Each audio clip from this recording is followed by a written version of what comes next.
What is going on, ladies and gentlemen? Welcome back to another Mr. Central Driver video. Obviously, I am Mr. Central Driver with this shirt right here. Yes, I am the guy today to unbox these bikes. That's what you really clicked on, right? You guys want to see the unboxing of these.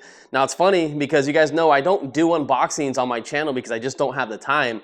But today is going to be a long day because these bikes on average take about an hour to unbox, assemble, and then maybe an extra 15 minutes to dispose of the trash and cut all the boxes up, and it's a mess. So I figured I'd bring you along. Plus we need a content anyway, so might as well just show you guys the unboxing. So we have the G100 Pro. This bike should be yellow. It's not brand spanking new. I think it came out sometime last year if I'm not mistaken. I saw tons of people riding it. I think this thing does almost 50 miles an hour. It's called the Tank 3 down there. I saw this was interesting. Note, users who purchase Tank from informal channels will not be able to enjoy the official warranty service. So I'm assuming that's separate websites that are selling this bike that aren't actually Happy Run. You should still be able to use my discount code to buy this bike and get it at a discount. But let's move on to this one. This one's the CY Crown, and it doesn't have any label to tell you what it is except when you come over to the side.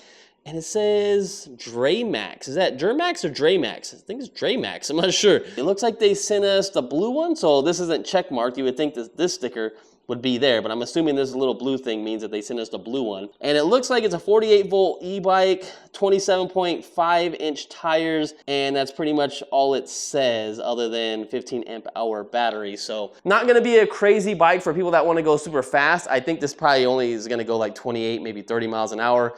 But this one, on the other hand, is going to be a blast. So if you guys want to stick around for the video, we're basically going to unbox both of these at the same time. I want to see how each company packs their bikes, and I want to show you guys the difference because some companies really suck at packaging these bikes and they always get damaged. Then we're going to focus on one, and I'll update you guys throughout the process as it comes together. I'm not going to film everything.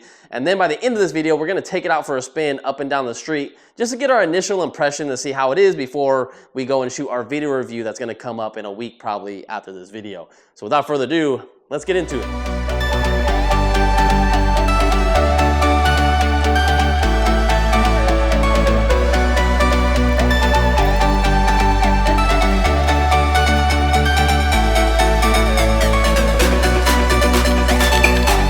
All right, well, we almost dropped this bike.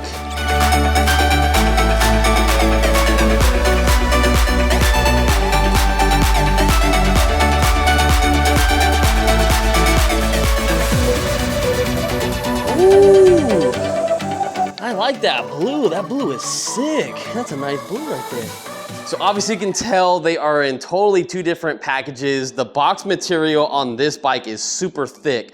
You can just see how thick it is. This is a really thin box, but obviously a lighter box and a lighter bike to begin with. It's funny that this one has taller tires and this one doesn't, and this one's in a bigger box. But the funny thing is you can't see this one until you pull this away, and I'm wondering if you can pull this away without the bike falling over, because it looks like it's gonna fall over.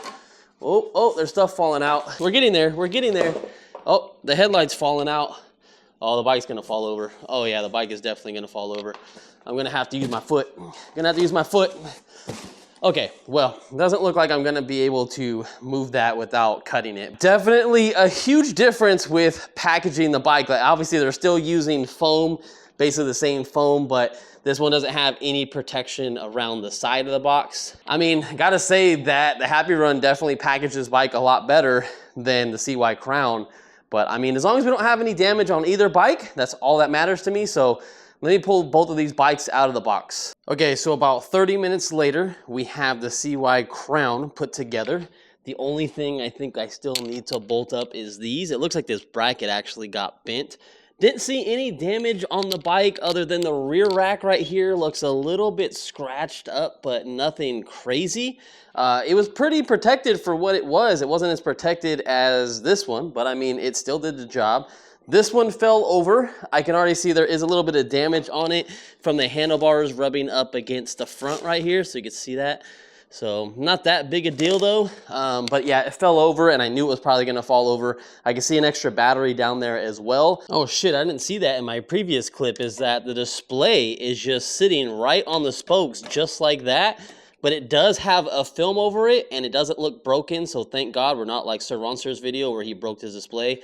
But it looks like we are missing a bolt for the back, so this thing has been Man, it's been taking a beating. So I got to find out where that bolt went somewhere in this package, and hopefully we have it so we can mount this display up. 2 hours later. All right, guys, so one Mr. Central Driver that's sweaty afterwards. It's been about an hour and a half. I can't remember the time that I started putting the Happy Run G100 Pro together, but I gotta say, that was one of the longest 10 out of 10 bikes I had to put together. Now, it's not like it's difficult, it's just so time consuming. With every little thing you have to put on the bike, I really wish it would have came with a lot of the stuff on the bike, because that was a lot. And it's getting even just the tires aired up and getting them rotated correctly so you don't have a lump in the tire, that was time consuming.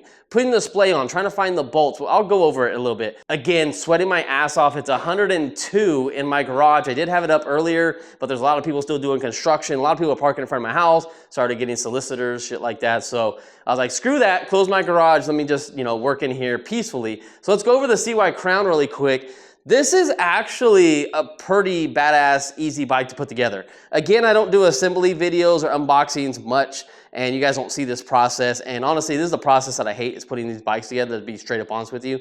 But this one was a piece of cake to put together. I'll put this bike together all day long if someone wanted to pay me like 50 to 100 bucks to do it. This is a very nice bike to do. It's cool because I added a gold little bell to it. It came with that, actually. I didn't just find it and add it. Here's some things I didn't like about it. There is no center on here, so I had to measure these handlebars, and it came out to 28 inches, and I had to find 14 inches right here, and that's where I had to mount that together. So that was unfortunate. You don't know where the center at, so you want to make sure you get your handlebars lined up correctly. And then I started looking at the headlight. I was like, why is the headlight not center? It's off to the side, and that's because they bolted it right in between here. Now, there is a hole that goes right through. I just don't understand why they bolted it that way. I'm not a fan of this headlight. I wish they would have had a headlight right down here or something like that. And the headlight looks like it's going to be crappy. I'm sorry, CY Crown, but it doesn't look like a very great headlight. So I'm not going to be surprised on if it doesn't output anything at night. But once we do our video review, we'll do a night video and we'll see how that is. But let's get into the behemoth of a bike. This is a huge bike at the end of the day. Let's go over some of the things that were wrong with it. So the first thing is, you obviously know we could not find the bolt for this in the back. I finally found it in the box.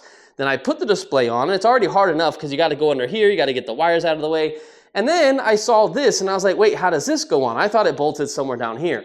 No, it bolts underneath here, and it doesn't work with the bolts that it comes with. There's a little rubber piece, and I just found it right here, and this is actually what goes underneath it, and it's probably for like vibrations or something like that. I had to take this off because there's a good thickness to this, and I needed the bolts to go all the way through to the display because there's a bracket on this and now a bracket on this, and they have to go through. So I had to take this rubber piece off just to get that bracket and this windscreen to fit. Next off, the front wheel was a bitch to put on. Hated it. It's a through axle, but these move, they kind of go back and forth, and you can't line them up properly. So I had to flip the bike over, and it was a pain in the ass because the bike is super heavy enough, and then I had to slide the axle through, and then I got it. You also have to put the brake rotor on as well. That's an extra step that you don't have to do on most bikes. And then when I got it together, I was missing one of these bolts, and I realized, where the hell is it?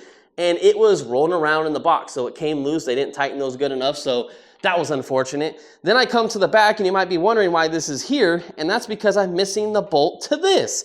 There's supposed to be a bolt that goes right here, and I don't know where it's at. This came shipped separately. It came in a separate box. It came in a separate box with this, and by the way, we put this on. Holds 15 pounds, but it's still nice. It actually really fits the bike super nice. It also moves your turn signals and your brake light. Instead of it being way back here, it moves it way far away from the bike, so it's at the very end point. I love that. It's a good safety thing. Anyways, without further ado, let's go take out the CY Crown bike first, because that's gonna be a more calmer, tamer bike and everything like that. And then we'll take out the G100 Pro, because that is going to be a fast-ass fun bike to ride. I'm hoping the tires are aired up properly and they're beaded around the rim, because if we have any type of lump, especially if this bike goes 47 miles an hour like they say, it's gonna feel bouncy, and I hope that's not the case. Also, I aired the tires up to 18 PSI. They go up to 20 PSI max. So 18 PSIs on these tires. They came at 8. The front actually didn't even come aired up. The back was at 8. The front was at 0. And yeah, trying to get these, you have to literally sit the bike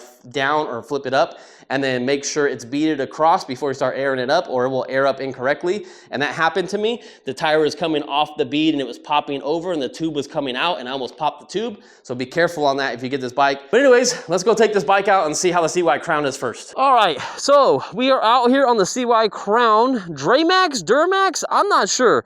Dramax, I don't know. I gotta get that name correct. But yeah, very easy bike to turn on. You got a simple power button right here. There's no key card or anything like that, like the Happy Run we gotta, you know, take out in a little bit.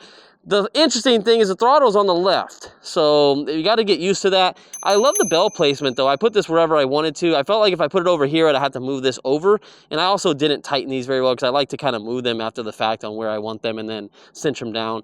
But yeah, it's going to be very interesting using the throttle on the left. That's just not something I'm used to. Very, whoa, we got some hop out of this bike. This is definitely a very light bike. You can definitely feel how light it is. It picks up okay, it's not bad. 15, 17, 18, 19, 20, and 21. And 21. All right, so how much faster this bike goes? Is it one of those bikes that you have to pedal? Let's see how it is with the gear shifter, because right now I'm ghost pedaling as hell. Let's see real quick. Let's see. We're in 8. Oh, there we go. Now we're getting more speed out of the bike. All right. All right, so that means I bet you this bike is 28 miles per hour, but you can only get 20 miles an hour on throttle. So this means this is a straight, complete legal bike to be if you're worried about any type of regulations or getting pulled over or getting a ticket. This is hands down legal in all ways. So let me go from the pedals to the throttle. Feel pretty good. I still want to see what the top speed is. I'm definitely pedaling. It's gonna be a workout bike. Woo! All right, we got up to like 26. I felt a little nervous pedaling. I don't know how close these pedals come to the ground yet. It felt like it's pretty close. But yeah, this bike doesn't feel that bad. The seat kind of feels weird to me. It's not really made for my ass, so not really liking the seat. But yeah, this is not a fast bike like I thought it would be, so I don't know. It's not gonna be a top bike out there. It's gonna be more for the casual riding type of person, you know, that just wants a nice looking bike that's functional and does what it needs to be and be legal. This kind of is feeling pretty good so far. The grips are okay, but however, the grips are moving. They are not glued on there very well. But this isn't a review video. We're gonna review this bike in a separate video. So let me go get my Happy Run G100 Pro, and then we'll do a video review of this probably maybe in the next week or so. All right, guys, so now I have the Happy Run out here for the first time, and the first thing I noticed right off the bat when sitting on it is the seat is actually very low, and then the bike feels like it kind of ramps up because these handlebars are so tall. I actually kind of wish the bike came with shorter handlebars because it feels like ape hangers. It really feels like you're sitting super low, but then the handlebars are really high. But that's the first thing I noticed when sitting on the bike. But that does help people that are shorter riders, but it's still, if you're under 5'4", you're probably not gonna like this bike. But I can definitely flat-foot it. My knees are slightly bent. I'm not having an issue sitting on this bike. So I don't really have the pants right now to hold things, but I had to bring the key card because this uses a key card. Now there is an app that you can get for these bikes and stuff like that, and I'll explain it in my video review when we do that, so you won't have to bring a key card. But for now, I have to bring the key card. So you hold the S button, use the NFC. The NFC is on the left-hand side. Put this in my pocket, and let's see how this thing feels. I gotta say, just going up my street really quick, I felt like it took off pretty damn quick. So, oh, there's a park mode. So, and you have a little notification too. Oh, whoa, the front end came up a little bit. What the heck? Now, is this bike even unlocked? I'm curious to know if this bike is unlocked, because sometimes there's a sequence that you got to do on these bikes to get them to go as fast as possible. Let's just see. I know you guys probably can't see the display. This is nice that we have this right here, but yeah, it doesn't seem like it's locked down. It's going as fast as possible. We're going 42, 43, 44. Woo! I probably could have stretched out 45 miles an hour, but I was like, you know what? Like, I'm not gonna push it. Nothing is broken in on this bike yet, and I'm already hauling ass on it.